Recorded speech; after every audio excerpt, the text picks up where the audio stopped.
Telugu digital media network లో political కేటగిరీలో number 1 కేవలం 72 గంటల్లో 1,50,00,000 వ్యూస్ పైగా పాపులర్ టీవీ నెట్వర్క్. పార్లమెంట్ ఎన్నికలకు తెలంగాణలో అధికార కాంగ్రెస్ ప్రతిపక్ష బీఆర్ఎస్ తో పాటు కేంద్రంలో అధికారంలో ఉన్న బీజేపీ సమాయత్తమవుతున్నాయి. అధికార ప్రతిపక్ష పార్టీల కంటే ముందే బీజేపీ ప్రచారం కూడా ప్రారంభించింది. నేడో రేపో 10 స్థానాలకు అభ్యర్థులను కూడా ప్రకటించే అవకాశం ఉంది. ఈ నేపథ్యంలో కాంగ్రెస్ కూడా దూకుడు పెంచింది. మహబూబ్ నగర్ అభ్యర్థిగా వంశీచందర్ రెడ్డిని సీఎం రేవంత్ రెడ్డి ప్రకటించారు. అసెంబ్లీ ఎన్నికల్లో ఓడిపోయిన బీఆర్ఎస్ లోక్సభ ఎన్నికల్లో పుంజుకోవాలని చూస్తోంది. కానీ అసెంబ్లీ ఎన్నికల్లో గెలిచిన ఎమ్మెల్యేలతో పాటు ఎంపీలు కూడా పక్క చూపులు చూస్తున్నారు. ఇప్పటికే పెద్దపల్లి బీఆర్ఎస్ ఎంపీ వెంకటేష్ నేత కాంగ్రెస్ లో చేరాడు. మరో 2-3 కూడా పార్టీ మారతారని తెలుస్తోంది. ఈ క్రమంలో లోక్సభ ఎన్నికల్లో గెలుపు బీఆర్ఎస్ కు కత్తి మీద సాములా మారింది.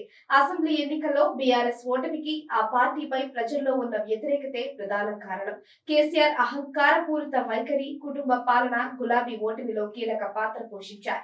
ఓటమి తరువాత బీఆర్ఎస్ ఓటు బ్యాంకు కూడా పడిపోతుంది.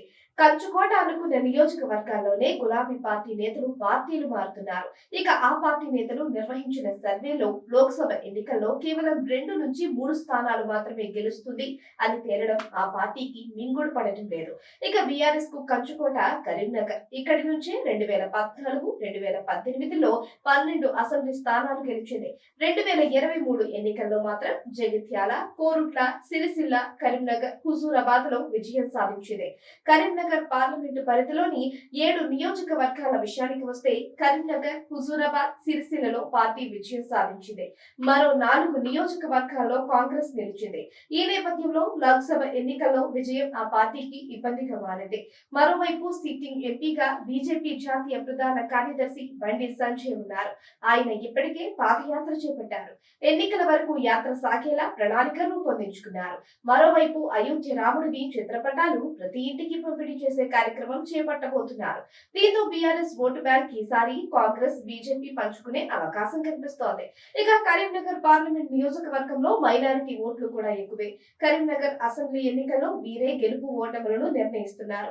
మొన్నటి ఎన్నికల్లోనూ వారి ఓట్లతోనే గంగుల కమలాకర్ స్వల్ప మెజారిటీతో గట్టెక్కారు. ఈ నేపథ్యంలో లోక్సభ ఎన్నికల్లోనూ మైనారిటీ ఓట్లు ఈసారి కాంగ్రెస్ కు పోలవుతాయని తెలుస్తోంది. దాదాపు 60,000 మంది మైనారిటీ ఓటర్లు ఉన్నారు. పార్లమెంటు పరిధిలో 1,00,000 వరకు మైనారిటీ ఓట్లు ఉంటాయని అంచనా. ఇక బీఆర్ఎస్ హిందూ ఓట్లు ఈసారి పూర్తిగా బీజేపీకి పోలవుతాయని విశ్లేషకులు అంచనా వేస్తున్నారు. ఆ పార్టీ అభ్యర్థి వినోద్ పై వ్యతిరేకత లేకపోయినా హిందూయిజం పై ఆ పార్టీ నేతల వైఖరి, కేసీఆర్ అహంకారం, కేసీఆర్ అతి విశ్వాసం కారణంగా హిందూ ఓటర్లు కూడా బీఆర్ఎస్ కు ఓటు వేయడానికి వెనుకాడుతున్నారని తెలుస్తోంది.